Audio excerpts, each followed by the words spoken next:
Thank you, Andy, for coming on and taking the time to join me on the podcast today. It's great to have you. I heard you first, I think, on Huberman's podcast, and then got into watching a bunch of your YouTube videos, and it's just awesome content and very informative, educational on nutrition and health and fitness and everything. And this is stuff I care about. I think a lot of my audience cares about. So it's great to be able to have you on the show today.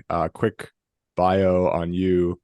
You are a professor at California State University, Fullerton, human performance scientist with a PhD in human bioenergetics and muscle physiology. You're also the co-director at the Center for Sport Performance out there in Fullerton. Coached to a bunch of elite athletes across various sports leagues, NFL, NBA, MLB, PGA, MMA, probably any others that people can think about. Co-founded a couple of companies, wrote a best-selling book, and teach a bunch of classes sort of in and around this realm. So looking forward to digging in on some of your expertise today. But I guess before we get started, is there anything sort of I left out about sort of your background and your story that you'd like to share to kick things off? No, I think you did a great job, man. That's a nice overview. Awesome. Appreciate it. So with that said, I'd like to get started in an area that I think is a bit ignored relative to, people think about health, they think about nutrition and weightlifting and general exercise and sleep and things like this. One of the most ignored sort of core tenets of health from my perspective is hydration. And I know you spend a lot of time teaching in the videos and generally about sort of hydration. So I'm curious, just from like a fundamental principles perspective, how you think about people, seeking to get the proper amount of hydration, and maybe even just for someone who like has never even thought about this as all as being something that's important. They just kind of drink by happenstance. How should people think about their hydration? Well, water, H2O specifically, is the only thing ubiquitous across all living things. Not protein, not carbohydrates, no vitamin, no mineral. Nothing is required for living across all animals except for water. So right out the gates, that should tell you how important it is. It is involved in every process in your body, whether this is thinking, recovery, this making red blood cells, making energy, digesting food, anything you think you care about how you look, feel, or perform. Water is at the center of that. And if you look at what happens when you become excessively hydrated or underhydrated, it starts to become an avalanche of reduced performance quickly. And that can also cascade into death if you take it to the extreme. Now, most people are aware that if you become dehydrated, you die, but you also may not realize if you become overhydrated, you can die. Both of these have to be taken to an extreme, and it's much more likely to die of dehydration than overhydration. But the point is the same. This is really something that is a key performance enhancer, and actually, in our experience, can explain a lot of symptomology. Meaning, we've had this happen plenty of times where people have come to us with things like chronic headaches, lack of energy, low testosterone, libido's compromised, can't recover, just tired all day, can't shake it. I've gone and got my labs checked, everything looks fine, etc., etc. And we have seen people have what they would describe as like almost miraculous recoveries in a matter of days because it was simply a hydration issue. Now, a lot of times it's something else, but hydration can be a big player. This has happened to us multiple times in our executive coaching program. And we just look at stuff and it's like, I think I have some sort of secret parasite or something going on and my, gut bacteria is off or maybe, and it's like, well, possible. And we see that often. And when we look cursory view and it's like, well, wait a minute, you are extremely dehydrated, both acutely and chronically, or hyperhydrated. And you solve that. And then like the next day they sleep through the night for the first time in 10 years. And they're like, what the hell? Brain fog is immediately gone. So all of these things can happen with basic hydration. Now, you don't have to be perfect with hydration to have these things happen, but you just can't be awful.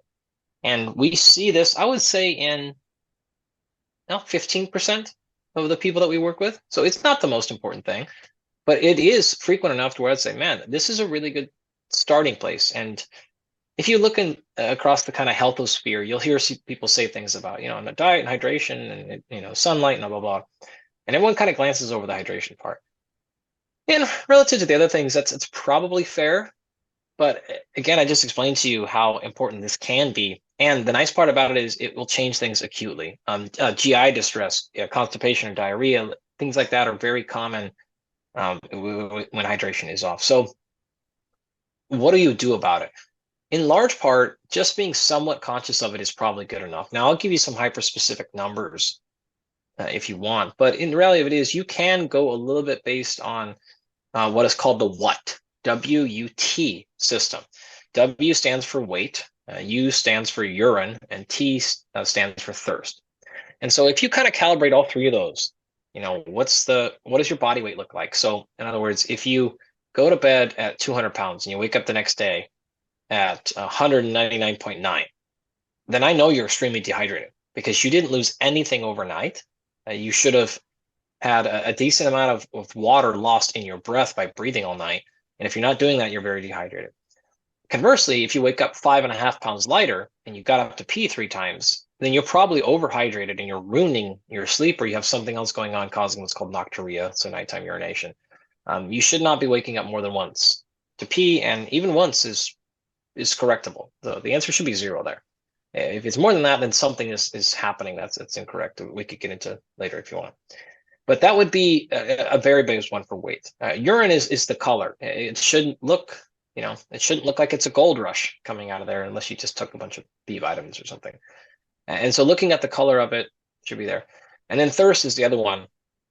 Again, how thirsty are you? Are you going through there? So those are all reasonably crude metrics that everyone can take a look at. Now, if you want to go a little more scientific, you can do things like wear a sweat patch, and there's a whole host of different companies that make different patches where you can measure the hydration level and the concentration of exactly what's coming out.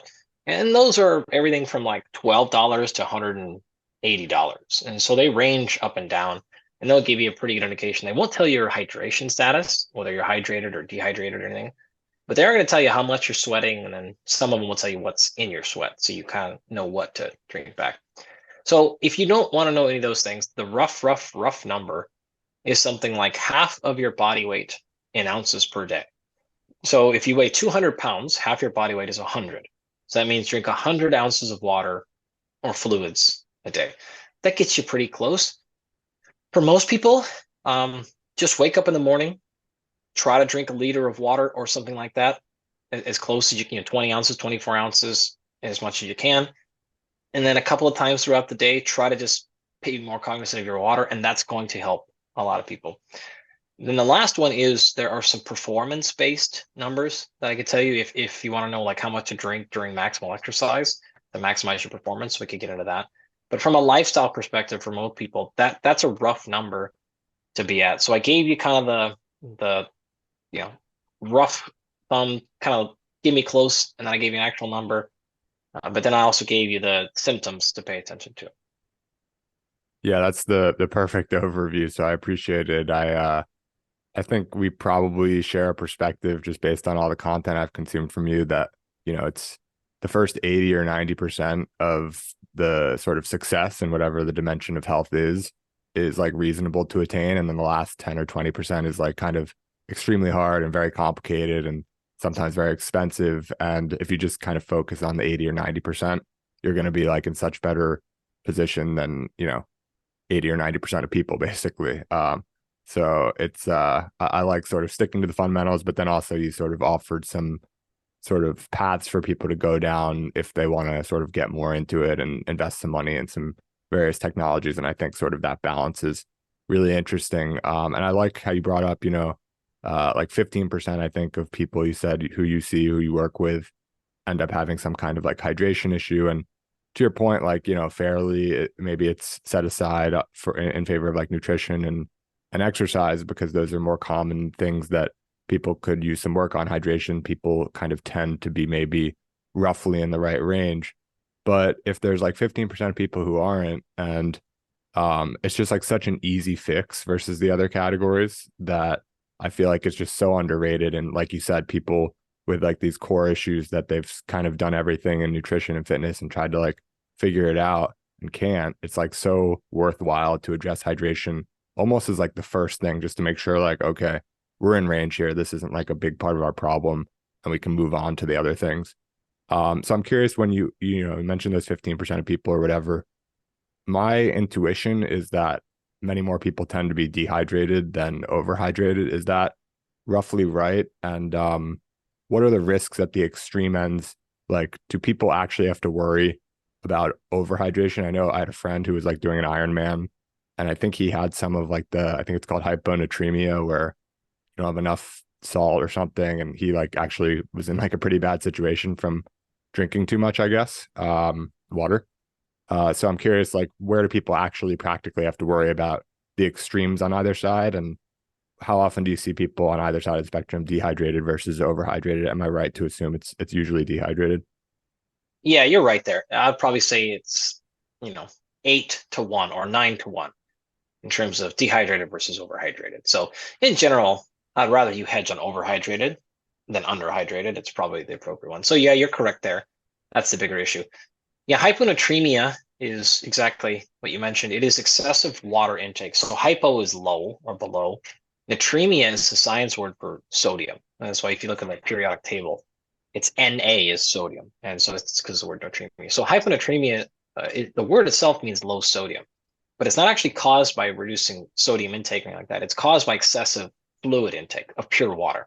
And so what can happen during long endurance events is people drink so much pure water and they sweat out the salt that their blood becomes really dilute. And that is important because sodium has a positive charge. And all of your cells, including your heart and your muscle tissue, but in this case, mostly your heart, they contract because of a change in electrical gradient between the outside and the inside. And so if you become dilute and you don't have any sodium there and you lose all those positive charges, there's no difference in charge between the inside and the outside, so nothing happens. And so your heart just stops because there's no gradient to cause contraction. And so that obviously is a very big problem. You'll tend to see a lot of signs and symptoms. You'll feel poor, you'll get huge headaches and stuff like that. But it happens every year. Plenty of people die during endurance events, and it's not because of the heat or anything like that. It's in this case because they drank too much pure water. So that can happen. Now, that's again pretty extreme and pretty rare, though it's more common than you would think. Zooming all the way down though to the everyday person, this can happen on a smaller scale with people who just drink too much pure water all day. It's crazy. It's probably 10% of the time rather than 90% of the time dehydrated. But those 10% of people, they're compulsive about it, or they have other things going on. We have seen this plenty of times. People drink more than 200 ounces of water a day and they aren't even exercising. And it's like, oh my gosh, what are you doing? They're just sitting there smashing 16-ounce water bottles all day long. And this can result in the first stages of hyponatremia. Now, I'm not aware of anybody ever dying at their office desk from hyponatremia. Outside of, there have been plenty of people who've died from things like initiation rites or fraternity hazes, if you will, where they say, okay, like you're going to drink a gallon of water. There's been plenty of cases of parents killing children on accident, by as a punishment, making them drink all this water or something, and they hyponatremic die. So that has happened routinely. But more likely than not, what's going to happen to the average everyday person is just drinking too much water. Is you're going to see the signs and the symptoms I talked about earlier. So you're either going to have digestive issues, headaches, brain fog, fatigue, libido, concerns like that, and you just can't get it figured out. And that can just be the result of you're not quite in hyponatremia, but you're far enough along the path where physiology just starts becoming a little bit dysfunctional.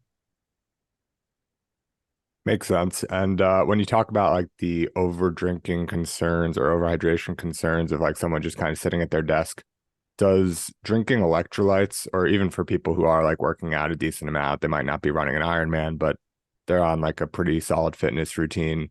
How do you feel about electrolytes and where it's sort of worthwhile for sure for most people in this position? And I don't want to do like over generalistic speaking, but where it's just kind of generally sensible versus where you're doing like too many electrolytes just because you heard it's a good thing, but really you kind of don't really need them.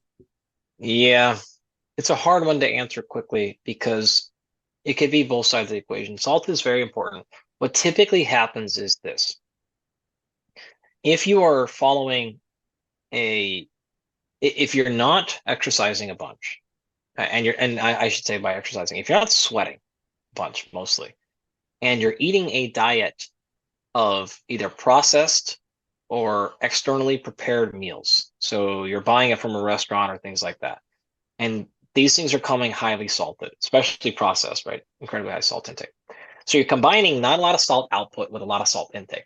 This can then, you definitely, in this case, should stay away from electrolytes in your fluids because your problem is probably excessive salt intake. And this is when you look at folks that have cardiovascular disease or things like that, there's a real risk of having too much salt in your diet. And this can absolutely be detrimental to your health in a big, big, big way. Now you take somebody on the other end of the spectrum, and I'm flagging both extremes here because in the middle it gets complicated. The other end of the spectrum is the person who exercises constantly. They train really, really hard. They're sweating all the time. They want to eat super healthy and super clean. So they're eating only real whole foods, nothing, no processed foods, things like that. And they're not consuming any salt. Well, in that case, you're burning a bunch of it. You're not bringing any in kind of a subconscious way.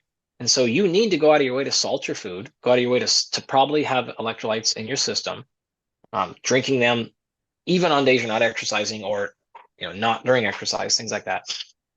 And that will make you probably feel a bunch better. The tricky part is the person in the middle. Well, I eat a little bit of processed food, but not that much. But like maybe one meal a day or something like that, I'll buy from a restaurant or something like that. And I exercise like pretty hard, like 3 days a week, something like that.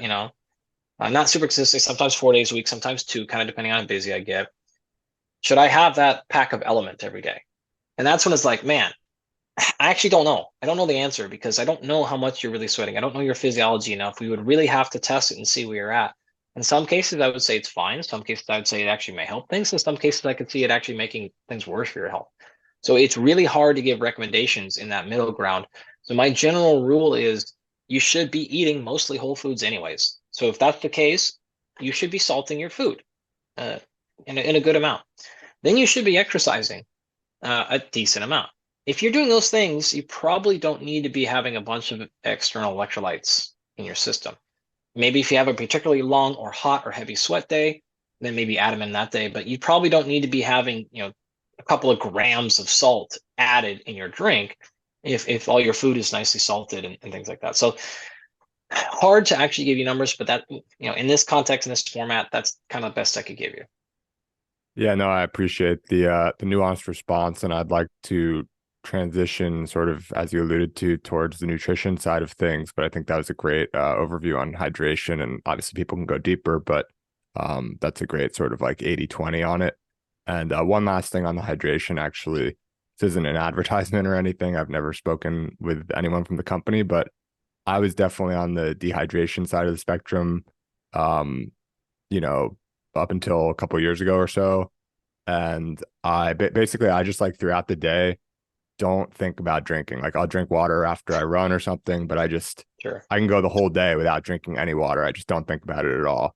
And so I got this water bottle from a company called Hydrate, Hydrate. And it actually like syncs with your phone or your Apple Watch or whatever.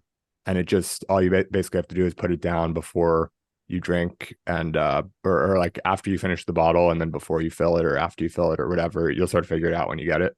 But it's like very, very easy, very passive, and it measures your water intake. And so I just kind of, like you said, a very rough estimate is like half of your body weight in ounces, I think it was. And so, I go for like 100 ounces or something like that. I'm a little under 200 pounds, and just like sort of makes me more aware of it. It's been a very helpful tool where I think I spent like the majority of my life pretty dehydrated. And since then, I'm probably roughly correctly hydrated, maybe a little bit over, maybe a little bit under. I don't know, but probably like not my number one issue, sort of as you alluded to. So that's a cool product. It's called Hydrate for people who are interested. Again, it's not an advertisement or anything, but just a very helpful product that I've enjoyed. So moving over to the nutrition side of things, maybe we can start kind of like with a similar way. I know it's like an absurdly, wide-ranging question or whatever, but kind of covering like the 80 to 90% of what's kind of easy to remember. Like it's just a few principles that you can kind of keep in your head, and that's sort of like most important without getting into the 10 or 20% that's like significantly more personalized, significantly more complex, and you have to do like so many different things to like get that A+ in school versus like the A- or something. Right. And Yeah. so I guess we can maybe just start there with like fundamental principles. Or I saw like, you have a great video on most common nutrition mistakes. However you want to sort of attack it, I think just to set the stage on nutrition, then we'll get into some specifics. Okay, sure. What I can give you is what I call my 9 at 90. So this is the 9 principles that get you 90% of the way there, Perfect. if that works. And I'll just rip through them.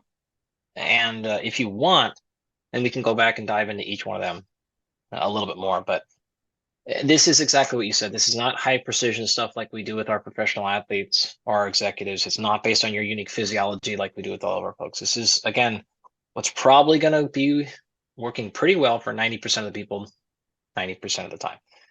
So number 1 is eat mostly real whole foods. Number 2, caloric balance. This needs to be within probably 10 to 15% of your goal. So this means if you're trying to gain weight, you want to be 10 to 15% hypercaloric. If you want to lose weight, about 10 to 15% hypocaloric. Number 3 is have sufficient protein. I like folks to be at about a gram per pound of body weight. Number 4, have a reasonable balance between carbohydrates and fat. And this can swing in any direction you like it to be. Could be very low carbohydrate, very high fat, could be the inverse, could be anything in between. So again, I just ask these to be somewhat reasonable, but they can be adjusted. Number 5, a big percentage of your plate, every time you're eating, is occupied by vegetables for most of your meals. Not all of them, but you want a big, huge serving of vegetables every day, and you want a variety of them. Number 6, eat some foods raw and eat some foods cooked. There are very unique profiles for that and reasons why you want to be in both ends of the spectrum. Number 7, you want to maximize variety and color. So lots of different foods, lots of different colors, things like that. Number 8, be conscious of your liquid calories. So this doesn't mean have 0 or have a bunch, but you want to be aware of the calories you're getting that are not from food. And then number 9, adjust here for individualization. So this could be, lots of different ways. Now notice none of those are specific eating strategies. So it doesn't matter what type of diet you're following or techniques or timing and all that stuff. Those are not irrelevant. They are relevant. But as long as you hit these general 9 concepts, then the methods you choose to actually implement your eating strategy, they're infinite different methods, but almost every successful nutrition plan, whether you're talking about for longevity, sport performance, for fat loss or muscle gain or high energy or concentration or any of the things that you want, a pleasure, enjoy cooking foods, you're a foodie, you like to eat different food, any of those things, if you can hit these 9 90s, most of the time, then you're going to be in a really good spot. Great. Yeah, no, that's perfect. And I actually didn't know that you had that list, but that was like the perfect response. So digging into a few of those different things, starting with sort of an unusual one, I guess, is the variety, something that maybe people don't talk about quite as often as, caloric intake or macros and whatnot. And there's sort of like a paradox with the variety that I'm curious to hear your perspective on, which is that it's like a lot easier to sort of pick, a handful of different foods or a couple handfuls, like, 10 different ingredients that you kind of circle around as kind of your main diet and just like kind of eat the same thing maybe for your first meal of the day. I like to fast, so I kind of like eat my first meal around noon and then have dinner later. And I kind of like my first meal of the day is generally pretty, one of like 2 or 3 different types of meals. And then dinner is more variety. Like maybe I'll have the same thing week over week, but each day is kind of different type of meat, different type of veggie, whatever it is. And I'm curious, like, does the variety, does the benefit sort of go away, like at a certain point, not go away, but is it diminishing returns to have like an exceeding amount of variety? Like, can I get away with kind of varying throughout the day, for example, but day to day having like a lot of ingredients in common? I guess what's your thoughts on the extent of variety that's sort of really helpful versus where it's like, hey, you can kind of afford to stick to these, like these are great foods, just stick to them and you should be good. Sure, great. So like I said, all of these 9 points have tremendous amount of depth behind them. We could do an entire podcast on any one of them. We can do an entire lecture series or course on any one of them. So all of them have nuance. You picked variety, so great, let's talk about it. Now, variety can be represented, as you alluded to, in multiple ways. This could be variety within each meal. This could be variety within each day. And this could be variety from day to day. So kind of what you're asking is, hey, as long as I have variety within each meal, is it okay if I kind of have the same meals every day, or for the most part? And so the way you want to think about this is two ways. I actually recommend people to do this. If you need a hyper-specific adaptation and you have a timeline, I actually think you should minimize variety. And what I mean by that is one of the first things we do with people, especially if you're thinking basic fat loss, is to limit options. And we put them, if we can, into what we call robot mode. And so you want to be very, very simple with your approach, and you want to eliminate decision making, and you want to construct a nice meal, and then it's like you're going to have that same meal at the same time every single day. And you want to quiet the system. There's actually research on this showing that people that are in the exact same calorie and macronutrient meal plans, those that have the most variety in their stuff are going to oftentimes fare worse. And so pattern is a huge thing your body is looking for. So the more that you can, what we call quiet the system and just take noise out of it and get very, very simple and routine, this is the fastest way for us to establish a baseline.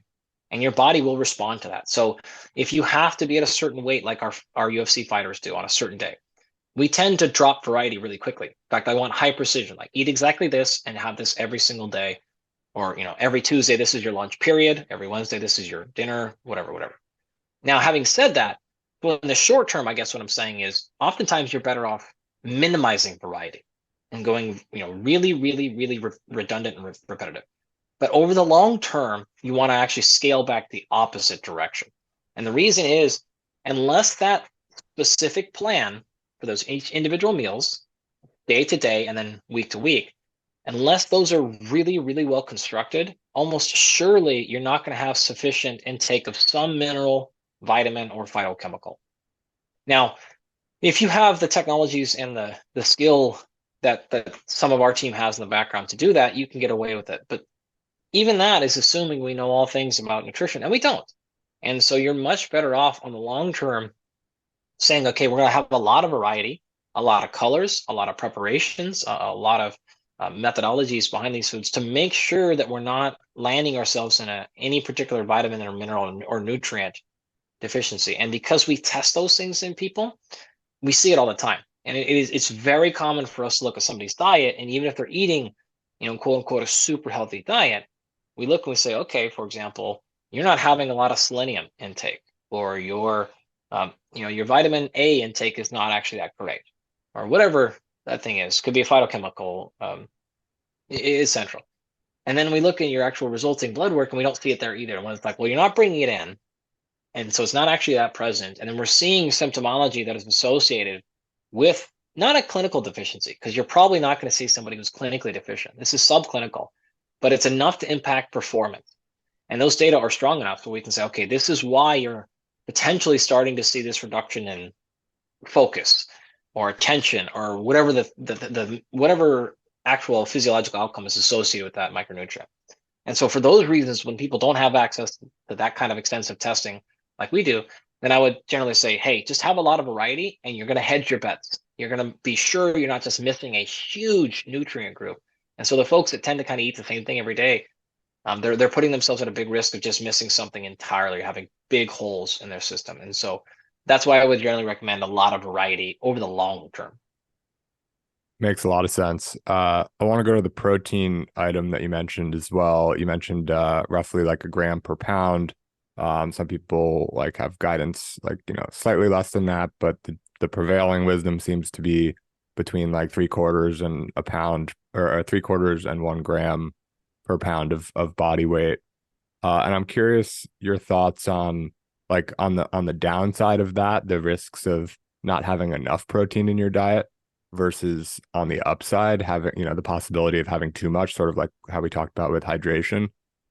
My sort of feeling on this and understanding as of now is that like you'd rather go similar to hydration, actually, like you'd rather go over than under. Is that roughly right for most people who are active and things like that? Or what's your thoughts on sort of the balance of protein? Yeah, but it's even less risky than overhydration.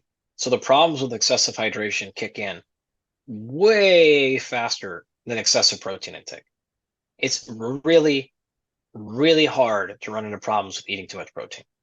It's really hard. It's not that hard to run into problems with drinking too much water.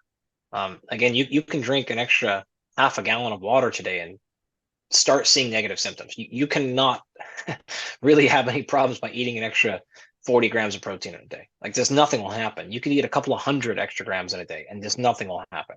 Just So a quick aside on the hydration thing. So just because I want to clarify one thing, if I'm, just to use easy numbers, let's say I'm 200 pounds, so I'm targeting like 100 ounces of water roughly, and I'm working out like 3 or 4 days a week, whatever, like decent, but not like a ton. So I'm targeting that 100 ounces. At what point would you expect to maybe see some of this stuff occur in terms of the overhydration issues? And are there symptoms that people can look out for? You mentioned like getting up and going to the bathroom multiple times in the night. One might be okay, but multiple times is sort of problematic. Are there other things people can look out for to see like, I might be overhydrated, and then we'll come back to the protein? sure. Yeah, so if you're 100, now what you have to account for is how much you lose in your exercise. So if you're exercising 3 or 4 days a week, but you're not really sweating that much. So whether you're lifting weights with a lot of rest intervals, or you're in a place that's cold, or you're just not a person who sweats a ton, then you don't need to worry that much about how much fluid you're replenishing post-exercise, because you'll probably do it naturally based on thirst. So you're probably fine there. Now, what point would you actually get hyponatremic?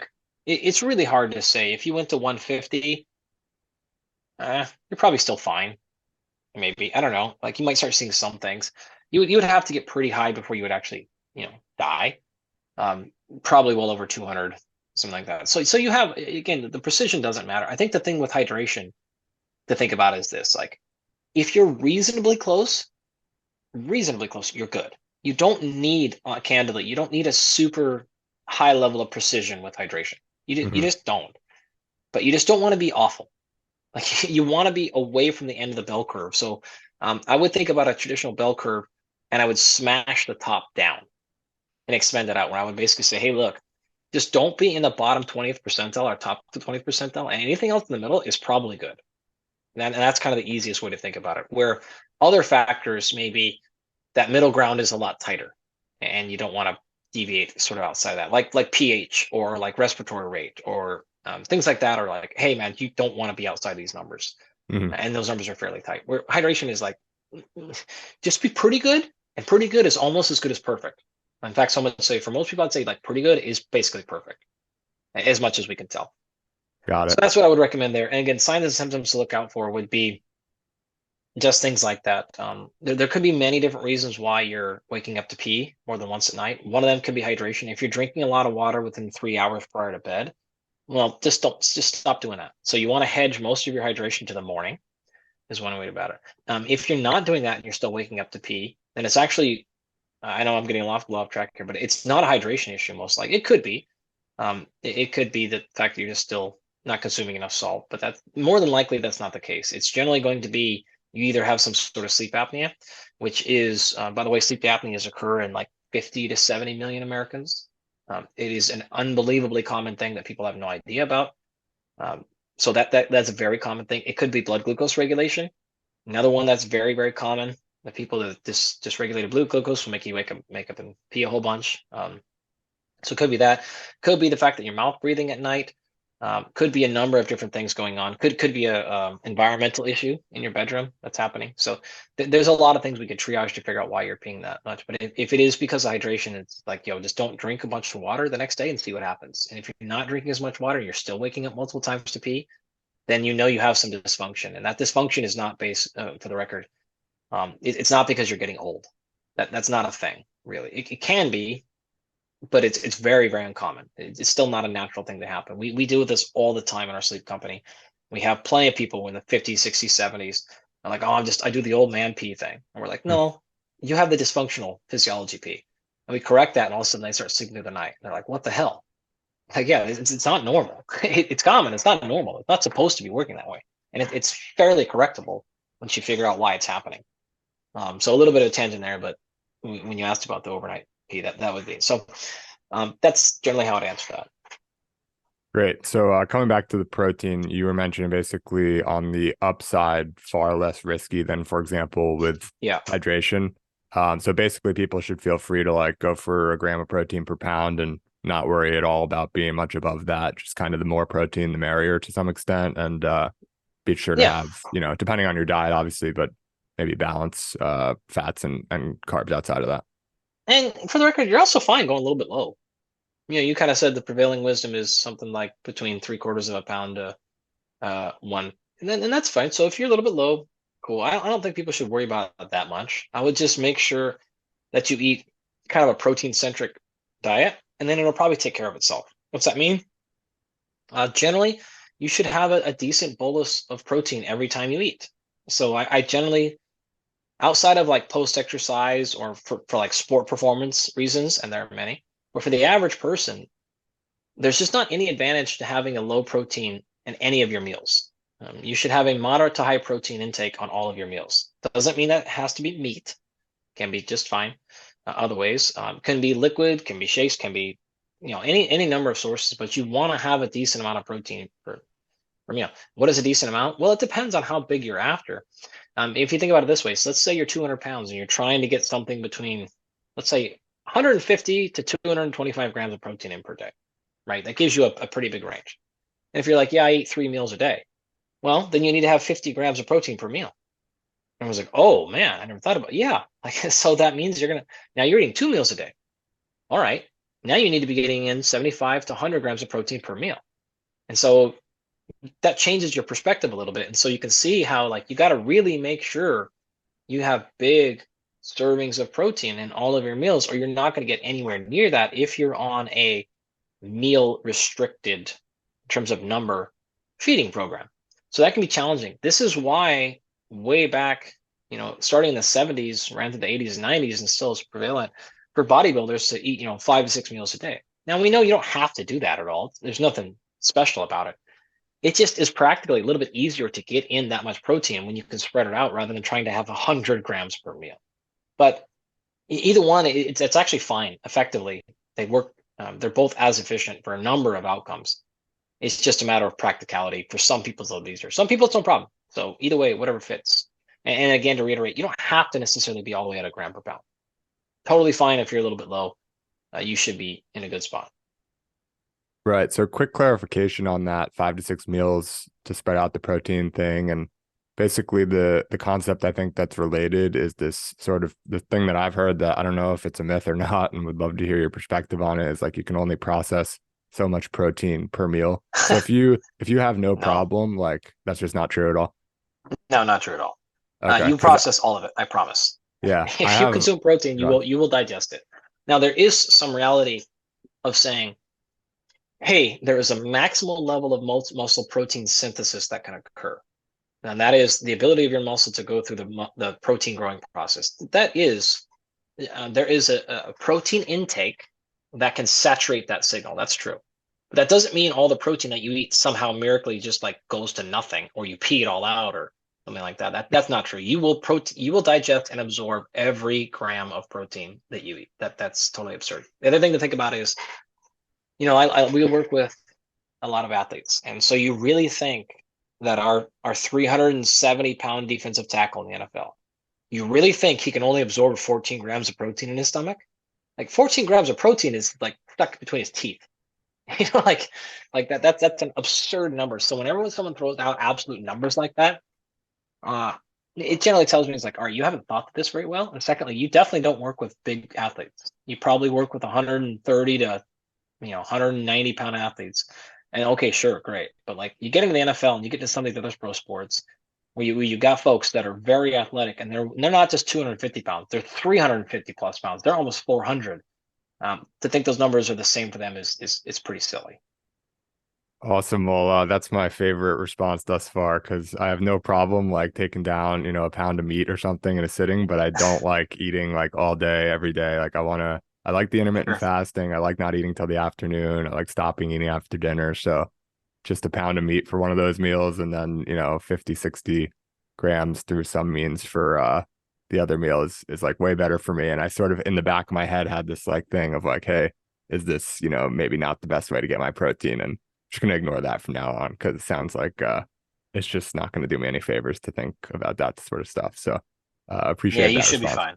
You should be Yeah. good there. So no worries.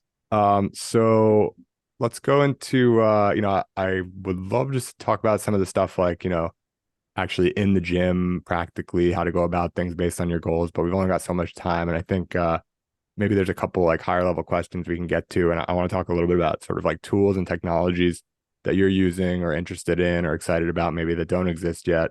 So first, like a very high level question, thing that like a lot of people are interested in, myself included, is sort of this concept of, you want to lose some fat, but you also want to like gain some muscle, and you understand like maybe you sort of do one at a time, lose the fat and then build the muscle, but can you do them both at the same time?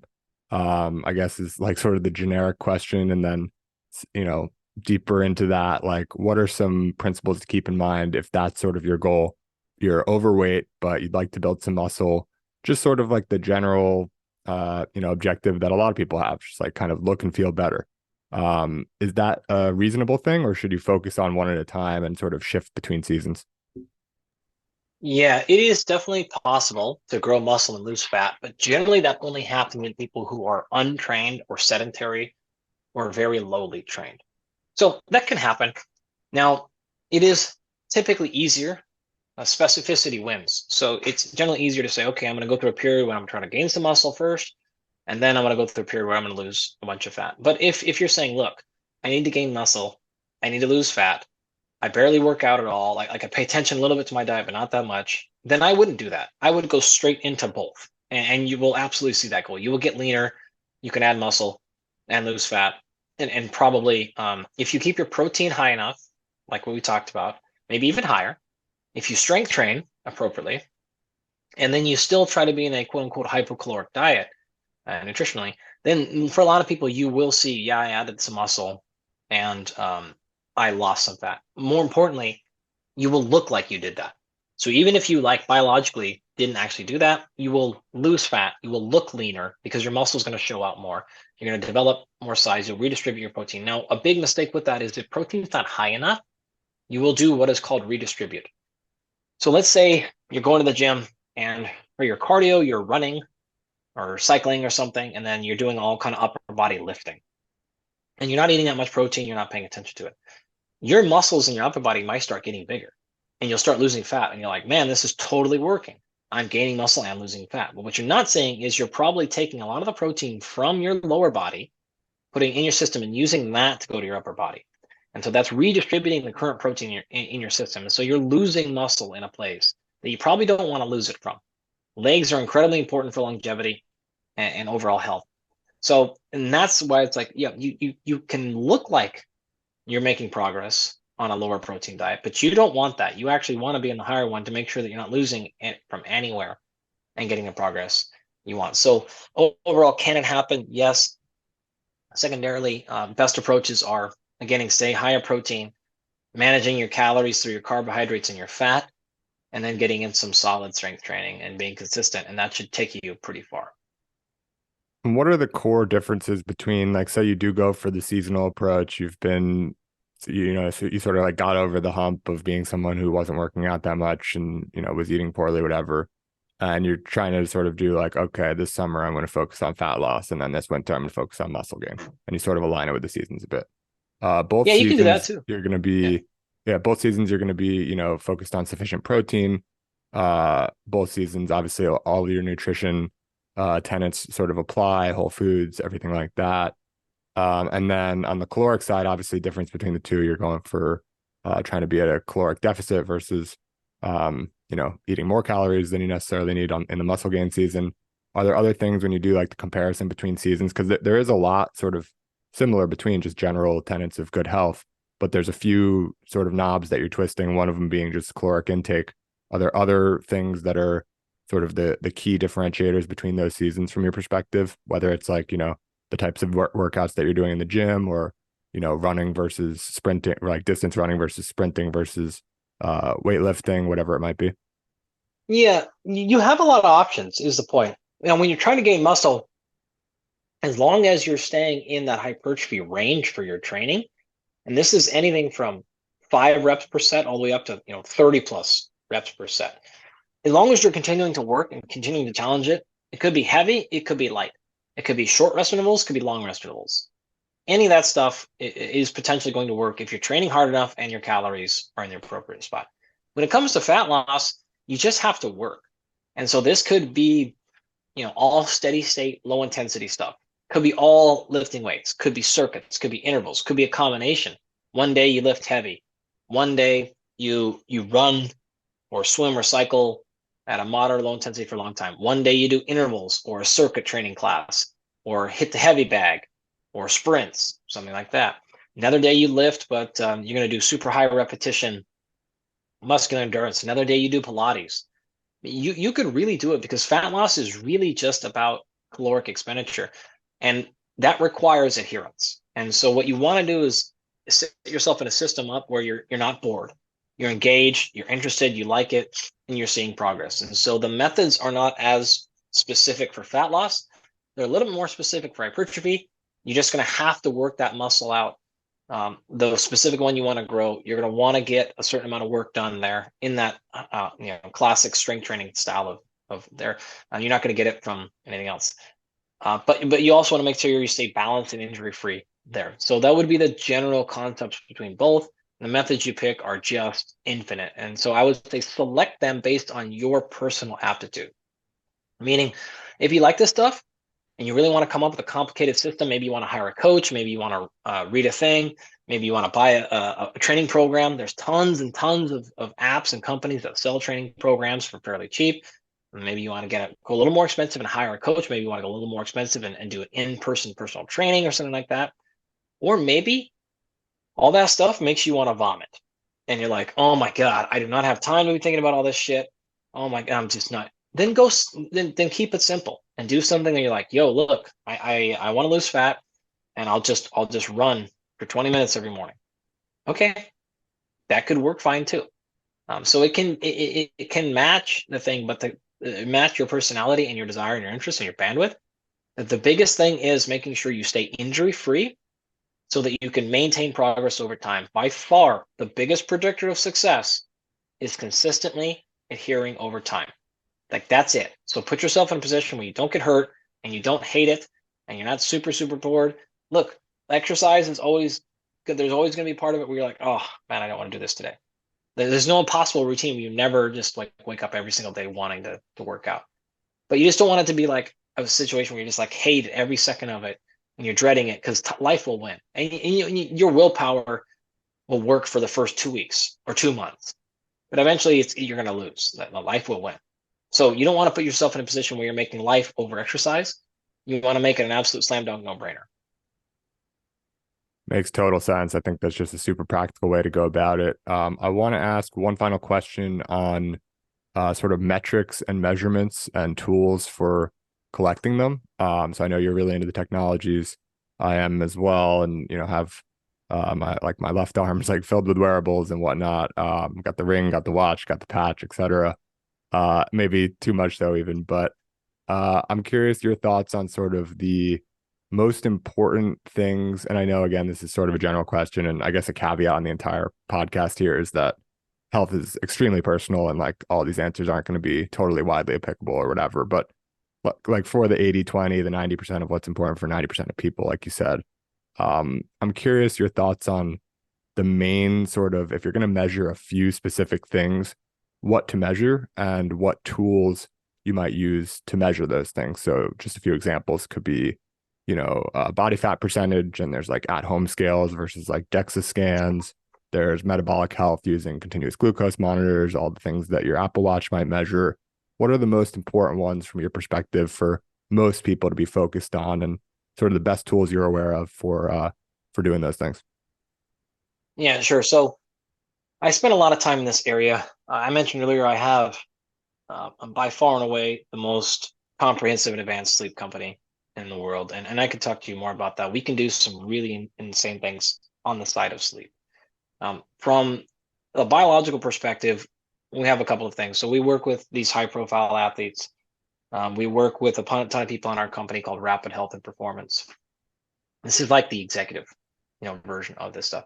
And then I spend a ton of time behind the scenes with a lot of companies, major sports franchises, huge companies, things like this, and in fact, actually countries, trying to build out what this human performance thing can look like, especially if we want to get to Mars and stuff like that. So the reason I'm saying that is, look, here's the reality.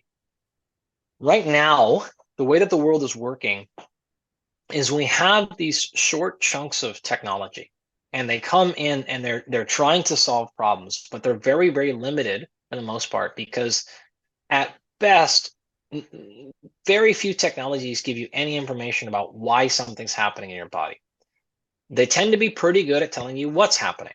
And the technology is only getting better there, but it's not telling you why it's happening. So because of that, they can't get to the next part, which is, okay, then how do I solve it? And this is where almost all of these technologies are limited. Here's the reality. Where this thing is going is the following. Number one, you have some sort of assessment, and this is going to get to a spot where we call the human sensor.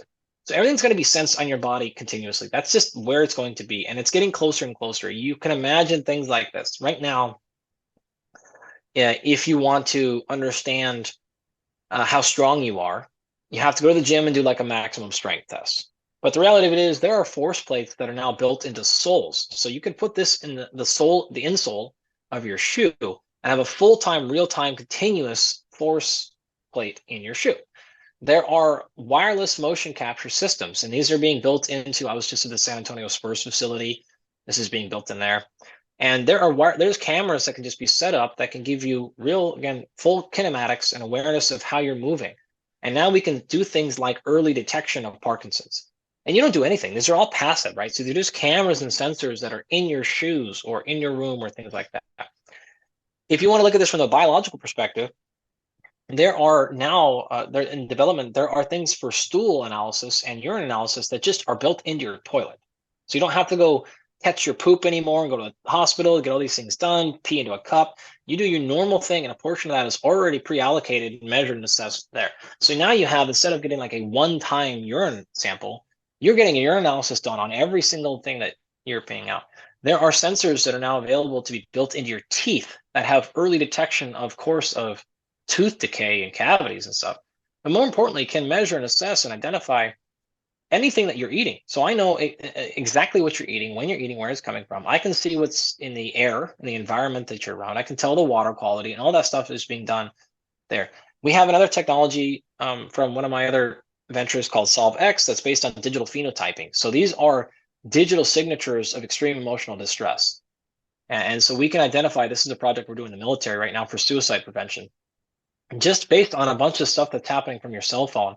And I don't even mean like what websites you're visiting and what you're looking at, just different geotags that can give us very strong predictors of, again, extreme emotional distress. And so suicide prevention is there.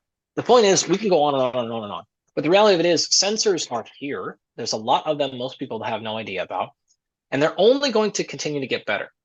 All of that stuff can then be taken, and you can build out what's called a digital twin. So a digital twin happens all the time in manufacturing. So any car you've ever been in, any building you've ever been in, was built off of a digital twin. So they made this building digitally, ran a whole bunch of experiments on it digitally, found out where it's going to break and crack and all that stuff, and then they fixed those problems before they ever nailed a single hammer nail a single nail into with a hammer or anything like that, right? So this is on board right now for the brain. There are a couple of companies working on this. The digital twin for the heart is very good and very close. They're working on the lung. The kidneys are coming along, things like that. Now, they're not integrated across the system. They're not for high performance. These are for extreme medical issues. So we can go and run a digital twin of your heart, figure out what surgery you would respond best to by running simulations. So the next step then is, once we have a digital twin, we can run infinite simulations on that. And so you can imagine the digital twin in medicine and health and immunology. I can now take your digital twin, I can run millions of experiments on you to figure out what specific supplementation protocol, what specific pharmaceutical, what specific intervention is going to work best for you. I don't have to go, well, take this for 6 weeks and come back and let me know. How did you feel? Did you have any more headaches? Did you, were you nauseous? None of that. I can run all of these experiments for you electronically and come back and give you exact diagnostic and prognosis and tell you exactly what to do best in your body. Now, this is what we're doing at a small scale already for people, but this is where it's going to be. Now, the fourth step then is, so step number 1 to recap was complete human sensor analysis. Step number 2, make a digital twin of you. Step number 3, run experiments and simulations on that. And then 4 is you then go actually execute the intervention. So we found out this is the thing you need to go do. This is the exact amount of reps you need to go do. This is the exact amount of breath work you need to do. This is exactly how much water to do. Now you go execute that system. That is what is happening with human performance. And we're not there yet, but we're not that far off.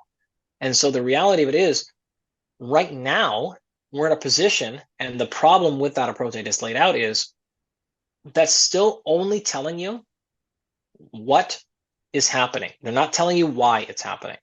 And so the huge limitation with any of the technologies that you have on your system is they're based on extremely bad data.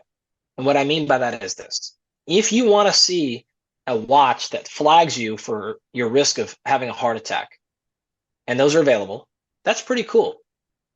But if you want to say something that says, hey, how do I optimize my performance? I'm feeling a little bit sluggish. My brain power is 6 out of 10. I want to feel better. There's none of those things can flag for that, because every one of those are based on databases that are based on sick individuals. And I know this because we were able to run through these databases, whether it's the NHANES database in America, the UK Biobank, et cetera, et cetera. Those are full of just extremely sick people. They're not healthy people. So we don't have a fundamental understanding of what health should look like. So our ability to then come back and say, hey, run the simulation. You can't even do that because you don't know what to tell it to look for. Remember, as good as AI is, you still have to give it a prompt to do something, right? I want the result to be X. When we don't know what the result should be, you have to give it some term like healthy, and it's going to say, well, what's healthy? And you have to say, oh, okay, you should have this level at this. Well, when we don't know what that level should be, and we don't know what it should look like for health, and we don't know what it should look like for optimal performance. All we know is don't have it look like this, because then people die. And so that is a huge leap that needs to be made forward. And the same thing, a really tangible example here is sleep. So almost everything in the sleep space is based on the gold standard of science, which is called PSG, polysomnography. It's the best. It's like if you're to go to a sleep study, they put the wires all over your brain. Great. Well, all they can do is tell you whether you have severe insomnia, extremely severe and just tragic sleep disorders, etc. Everything else, so all the tech and all the wearables are based on those same standards. None of them are based on, well, what is actually unique for your brain? How does your brain operate? So there's a very different way to analyze these things. And the easy way to think about this is look at what any wearable will tell you for their score. They're using it based on inference, which is they're assuming a certain amount of deep sleep and assuming a certain amount of REM sleep. And those sensors were very bad initially, but they're getting better. The problem is you don't actually know how much deep sleep is accurate. Those are based on like 40-year-old standards. Those were established almost 40 years ago. And so it's like, well, wait a minute. How do I know this is actually appropriate for me, number one? And then number two, why do I even care about this? The reality of it is your brain will auto-regulate how much of each stage of sleep you're in based on what it needs. And setting a rough standard for that, again, if you want like a super crude look, it's fine. But the entire notion of just having X amount of deep sleep is it's just extremely outdated and it's not functional. So all those things combined, that's kind of what I mean with like there's just a lot better solutions for human performance. And I could go on and on about optimizing blood chemistry. So getting your labs done in a way where you are analyzed for, again, optimal performance and not just disease risk and management, which is all super, super, super awesome. It's just not what we do. So there's just a lot of space that can be made up in the ground of human performance from this side of the equation. So that would be my opening giant response. Awesome. Well, I know we're up on time and I want to respect yours, but I think that's a very exciting place to end. I'm just very much looking forward to the future of all of this and the technologies that come about. But one of the things I've had some other guests on the podcast to talk about is sort of this idea of radical life extension and extension of human health span and how long can we live, how healthy can we be. And I think these technologies, such as like the digital twin that you mentioned, are just and all these sensors and everything, is just a very exciting future to think about. So I'm sure you're sort of at the cutting edge of all of it and excited to see sort of, I think what you see today probably will be more available to the mainstream in some number of years, and then you'll be even further along at the cutting edge, and just excited to see how it plays out. And for now, doing what we can with what we have, and I'll probably go hit the gym after this conversation. It was a lot of fun. So um, thank you, Andy, for coming on again. I really appreciate it. It was awesome talking with you. Where can people go to follow you and learn more about you and everything that you're doing? Yeah, sure. I mean, Instagram and Twitter are the easiest places. Dr. Andy Galpin. Those I'm pretty much science communication exclusively. So if you'd like to kind of hear about these things and follow along in the world of human performance, that's what I use those platforms for. You can check out my website, though candidly, I build and manage that and update it about once every 3 years. So there's not a lot going on there. And so if you're more interested in one of those specific companies like Absolute Rest or Sleep Company, you just go to absoluterest.com. Our executive program is Rapid Health Optimization Performance. Some you can Google that. RapidHealthReport.com is the website.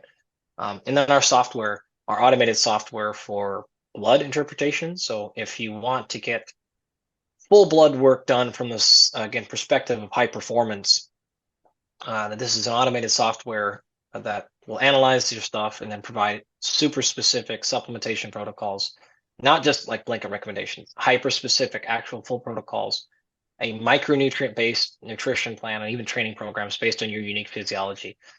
You can check that out as well, and you'll be able to see that. So those would be the three kind of forward facing customer things that people can do.